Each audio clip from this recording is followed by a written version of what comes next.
اور ادھر سے شروع کروں گا. یہ ولی خان صاحب کا ایک کال درج ہے ادھر. غداروں کی وجہ سے پاکستان کا 1 انچ علاقہ علیحدہ نہیں ہوا اور محب وطنوں نے آدھے سے زیادہ ملک گنوا دیا. تو مجھے بڑی خوشی ہے کہ اس وقت میں غداروں کے ساتھ ہم نوا بنا ہوا ہوں. اللہ کا شکر ہے کہ محب وطن ہمیں اپنی تقریبات میں نہیں بلاتے. اور ابھی جب میں یہاں پہ بیٹھا ہوا تھا تو ایمل خان صاحب آئے. انہوں نے مجھے کچھ کتابیں دیں. جب انہوں نے مجھے کتابیں دیں تو یہ کتاب سب سے اوپر تھی. میں نے کہا خان صاحب یہ کتاب تو آپ بہت سال پہلے 25-30 سال پہلے جب چھپی تھی، فاروق قریشی صاحب نے جب یہ کتاب چھاپی تھی تو میں نے اسی وقت پڑھ لی تھی. تو دوسری کتاب انہوں نے مجھے دی پرویز خان صاحب کی، سامنے بیٹھے ہیں، انگریزی میں باچا خان پہ جو کتاب ہے، بڑی زبردست کتاب ہے. میں نے کہا یار یہ کتاب تو ہے، یہ پچھلے سال میں نے جو باچا خان مرکز میں جو آپ کا فنکشن ہوا تھا ادھر میں نے تقریر میں اس کتاب کا ذکر کیا تھا، یہ بھی میرے پاس ہے. تو پھر وہ چلے گئے اور کافی دیر بعد واپس آئے اور انہوں نے پھر مجھے کچھ مزید ایسی کتابیں لا کے دی جن کو دیکھ کے مجھے خوشی ہوئی. ان میں سے بھی کچھ میں نے پڑھ رکھی ہیں، لیکن میں نے کہا کہ بار بار اب واپس کرنا اچھا نہیں، میں نے ان سے وہ ریسیو کر لی. تو مجھے بڑی خوشی ہے کہ باچا خان اور ولی خان کے جو نام لیوا ہیں ان کا تعلق کتاب کے ساتھ ہے، کلاشنکوف کے ساتھ نہیں ہے. اور مجھ جیسا آدمی جب آپ کے پاس آتا ہے، ملتا ہے، تو آپ ہمیں کتابیں دیتے ہیں، اپنے بیانات نہیں دیتے کہ یہ اخبار میں جا کے چھاپ دیں. تو ابھی میں نے یہ کتاب جو ہے شاہ محمد شاہ صاحب کے سامنے پڑھی تھی، میں نے کتاب اٹھا لی ان سے معذرت کے ساتھ، کیونکہ یہاں پر میرے بھائی جو ہیں عوامی تحریک کے راہو صاحب، انہوں نے کہا کہ کمیشن بننا چاہیے جس میں فیصلہ کیا جائے کہ پاکستان کو سب سے زیادہ نقصان کس نے پہنچایا. تو وہ کمیشن جو ہے نا، وہ تو اس میں میرے جیسے لوگ تو نہیں شامل ہو سکتے کیونکہ ہم تو پہلے ہی پارٹی ہیں، کیونکہ ہم تو آپ غداروں کے ساتھی ہیں. تو کمیشن میں تو وہ لوگ شامل ہوں جن پہ کسی نے کبھی کوئی الزام نہ لگایا ہو. لیکن میں آج آپ سب حاضرین جو یہاں پہ موجود ہیں آپ کو یہ دعوت دوں گا، اور خاص طور پہ رضا ربانی صاحب کو، کہ یہ کتاب ضرور پڑھ لیں. یہ کتاب جو ہے نا، اس کتاب میں کچھ ایسی چیزیں ہیں جو وہ سامنے لکھا ہوا ہے اس کی تصدیق کرتی ہیں. اور اس میں ایک ولی خان صاحب کا انٹرویو ہے جو اختر کشمیری صاحب نے کیا تھا، اور اس انٹرویو میں ولی خان صاحب نے یہ بتایا ہے کہ ہمیں کس کس طریقے سے پاکستان بننے کے بعد کس کس طریقے سے ہمیں بلیک میل کیا گیا، دباؤ میں لانے کی کوشش کی گئی، ہمیں جیلوں میں ڈالا گیا، اور پھر سمجھوتا کرنے کے لیے ہمیں کہا گیا کہ آپ ہمارے ساتھ اقتدار میں شامل ہو جائیں، ہم آپ کو منسٹری دیں گے، چیف منسٹری دیں گے، آپ بس ہمارے ساتھ شامل اقتدار ہو جائیں. اور کہانی پتہ ہے کب سے شروع ہوتی ہے؟ سکندر مرزا سے. اور سکندر مرزا جو ہے اس نے ایک دفعہ، ولی خان صاحب کہتے ہیں اپنے انٹرویو میں کہ مجھے اس نے کسی طریقے سے بڑی مشکل سے ملاقات پہ راضی کیا. میں ملاقات کرنے چلا گیا، میں نے کہا چلیں یہ ہمارے علاقے میں کبھی پولیٹیکل ایجنٹ رہا ہے، کمشنر بھی رہا ہے، تو مل لیتے ہیں. تو اس نے بڑی خوشامد کی اور کہا کہ آپ ہمارے ساتھ شامل اقتدار ہو جائیں. تو ولی خان صاحب نے اپنی جان چھڑائی. جب وہ جان چھوڑنے پہ آمادہ نہ ہوا تو یہ کتاب میں لکھا ہوا ہے رضا ربانی صاحب، ولی خان صاحب کہتے ہیں میں اس کے دفتر سے بھاگ اٹھا. تو میں جب بھاگ کے باہر نکلا تو وہ میرے پیچھے پیچھے بھاگا. سکندر مرزا صدر پاکستان ولی خان صاحب کے پیچھے پیچھے بھاگا. تو ولی خان رکے، انہوں نے کہا خدا کا خوف کرو، تم صدر پاکستان ہو، میرے پیچھے بچوں کی طرح بھاگ رہے ہو، میں نے تمہاری حکومت میں شامل نہیں ہونا، لوگ کیا کہیں گے، گارڈ بھی دیکھ رہے ہیں. اس نے کہا نہیں نہیں نہیں، تم میرے ساتھ حکومت میں شامل ہو جاؤ. بچوں کی طرح ضد کی. پھر ایک اور واقعہ ہے، وہ بہت بہت ہی اہم واقعہ ہے کہ وہ کافی سال گزر گئے. باچا خان اور ولی خان نے کافی سال جیلوں میں گزار دیے، تو ایوب خان جب صدر پاکستان تھا تو ایوب خان نے بھی ولی خان صاحب کو بلایا اور کہا کہ میں آپ کا بڑا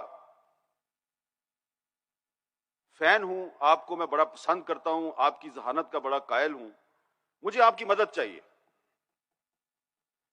تو ولی خان بابا نے کہا آپ کو میری کیا مدد چاہیے؟ تو ایوب خان نے کہا ہم نے پاکستان کو مضبوط بنانا ہے۔ تو ولی خان صاحب نے کہا کہ بتائیے کیسے مضبوط بنانا ہے؟ پاکستان کو مضبوط بنانے کے لیے ہم آپ سے ہر قسم کا تعاون کرنے کے لیے تیار ہیں۔ تو جنرل ایوب خان نے ولی خان بابا سے کہا کہ پاکستان کو مضبوط بنانے کے لیے ضروری ہے کہ یہ جو مشرقی پاکستان ہے اس سے جان چھڑا لے، اور آپ اس میں میرا ساتھ دیں، کسی طریقے سے ان بنگالیوں سے جان چھوٹ جائے تو یہ پاکستان بڑا مضبوط ہو جائے گا۔ یہ اس کتاب میں موجود ہے۔ اور ولی خان صاحب کہتے ہیں میں یہ بات سن کے بڑا حیران ہوا، تو میں نے اس کو یہ کہا کہ مشرقی پاکستان کو پاکستان سے توڑنے کے لیے تو میں تمہارا ساتھ نہیں دوں گا، لیکن اس کو جوڑے رکھنے کے لیے میں ہر وہ کام کروں گا کہ جس سے مشرقی پاکستان اور مغربی پاکستان اکٹھے رہیں اور پاکستان کبھی نہ ٹوٹے۔ تو آج سے پھر میری تم سے لڑائی ہے۔ تو اب آپ سوچیں کہ بہت سے لوگ جو یہ کتابیں نہیں پڑھتے وہ ہو سکتا ہے سمجھے کہ میں غلط بات کہہ رہا ہوں، یہ کتاب موجود ہے، اس میں یہ میں نے پچھلے سال بھی یہ بات کی تھی۔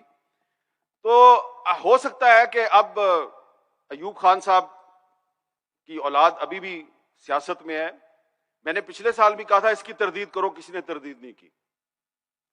اس سال بھی کہتا ہوں کہ اس کی تردید کرو، کوئی تردید نہیں کرتا۔ پتہ کیوں نہیں تردید کرتے؟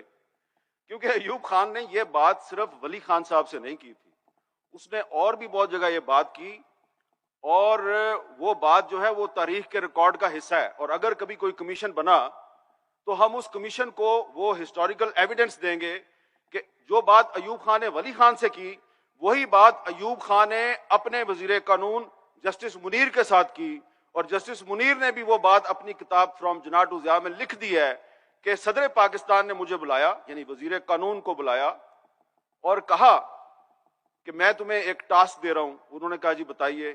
ٹاسک یہ ہے کہ یہ جو بنگالی ہیں ان سے جان چھڑاؤ۔ تو جناب یہ پاکستان جو ہے یہ 1971 میں نہیں ٹوٹا، یہ پاکستان تو 1962 میں ٹوٹ گیا تھا، جب ایوب خان نے صدارتی نظام اس ملک پہ نافذ کیا اور جسٹس منیر کو یہ اسائنمنٹ دی پاکستان توڑنے کی، اور نہیں توڑ سکا کیونکہ ولی خان، باچا خان، نوابزادہ نصر اللہ خان اس قسم کے جو جمہوریت پسند تھے وہ ایوب خان کے راستے کی رکاوٹ تھے۔ تو آخر کار پھر ایوب خان نے وہ جو راستے کی رکاوٹ تھی اسی کو اپنے ساتھ ملانے کی کوشش کی 1969 میں، جب ڈیموکریٹک ایکشن کمیٹی ڈیک جب بنی تو اس وقت بھی ولی خان صاحب کو ساتھ ملانے کی کوشش کی تو انہوں نے انکار کر دیا۔ تو یہ میں آپ کو بتانا چاہتا ہوں کہ یہ جو ریاست پاکستان ہے جس کے کچھ اداروں پہ عثمان کاکڑ صاحب کے ہونہار برخوردار نے بڑی جرات مندانہ انداز میں تنقید کی ہے، یہ خود پاکستان توڑنے کی سازش میں ملوث ہیں، اور جو پاکستان توڑنے کی سازش کے خلاف مزاحمت کرتا ہے یہ کہتے ہیں تم غدار ہو۔ کیسی عجیب بات ہے کہ جو کہتے ہیں پاکستان نہیں توڑنا وہ غدار ہے، اور جو کہتے ہیں پاکستان توڑنا وہ محب وطن ہے۔ یہ ہماری پاکستان کی تاریخ کا سب سے بڑا المیہ ہے۔ لیکن ایک اور بات بھی میں یہاں پہ کرنا چاہتا ہوں، گستاخی معاف، کیونکہ آپ نے ہمیں باچا خان اور ولی خان بابا کے نام پہ بلایا ہے، تو یہاں پہ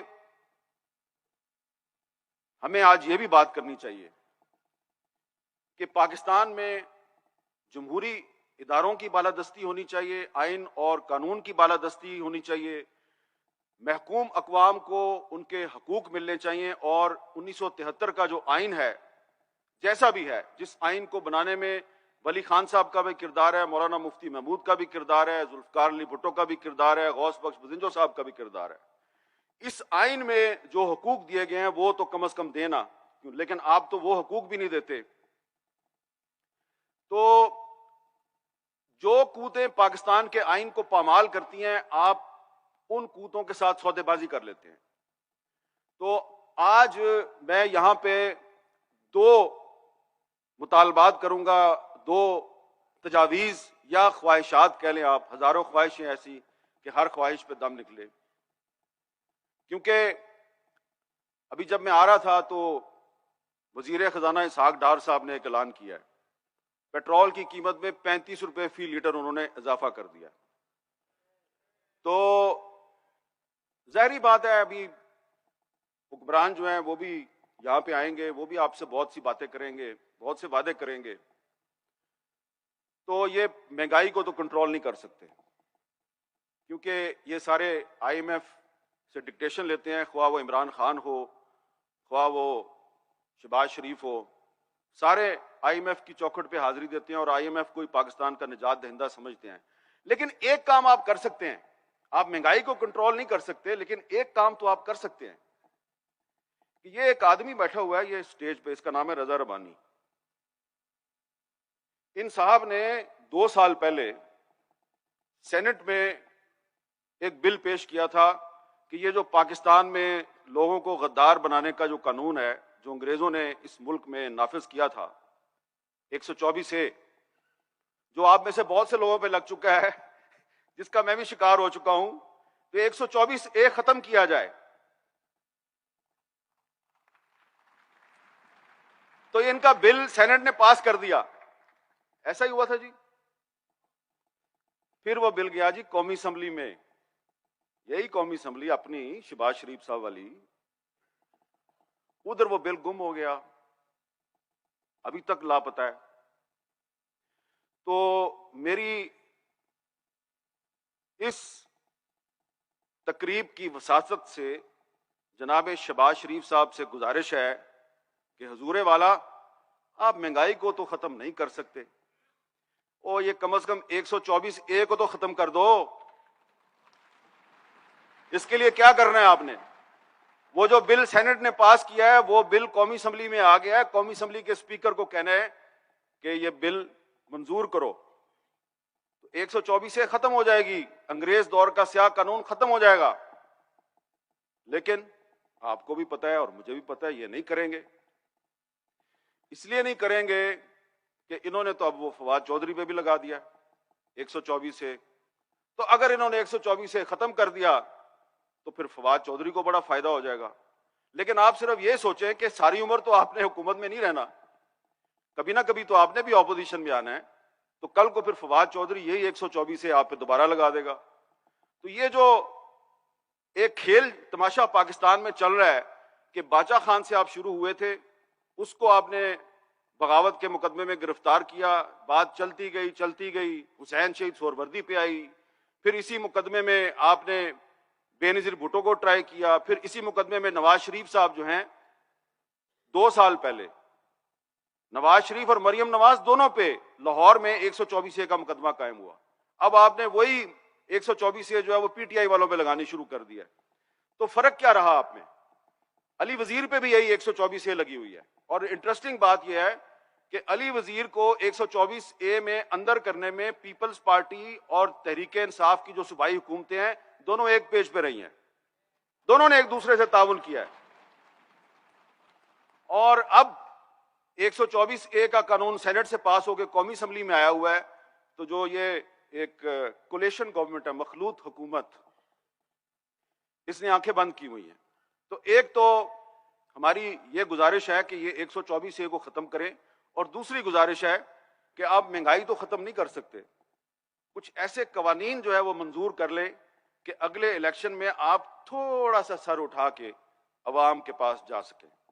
تو ایک اور تجویز میرے پاس یہ ہے کہ آج سے 3 سال پہلے مسلم لیگ نون، پیپلز پارٹی، تحریک انصاف اور کچھ دیگر جماعتوں نے ایک انتہائی شرمناک فیصلہ کیا تھا کہ آپ سب نے مل کر اس وقت کے army chief general Qamar Javed Bajwa کی مدت ملازمت میں توسیع کی تھی، اور پارلیمنٹ سے اس شرمناک قانون کو آپ نے منظور کروایا، کتنی شرم کی بات ہے. تو اب آپ سے گزارش یہ ہے کہ کچھ اپنے گناہوں کا کفارہ ادا کریں اور اسی پارلیمنٹ کے ذریعے جس نے وہ قانون پاس کیا تھا, اسی پارلیمنٹ کے ذریعے ایک نیا قانون پاس کریں اور آرمی چیف کی مدت ملازمت میں توسیع کو ہمیشہ کے لیے بند کریں, اس پر پابندی لگا دیں.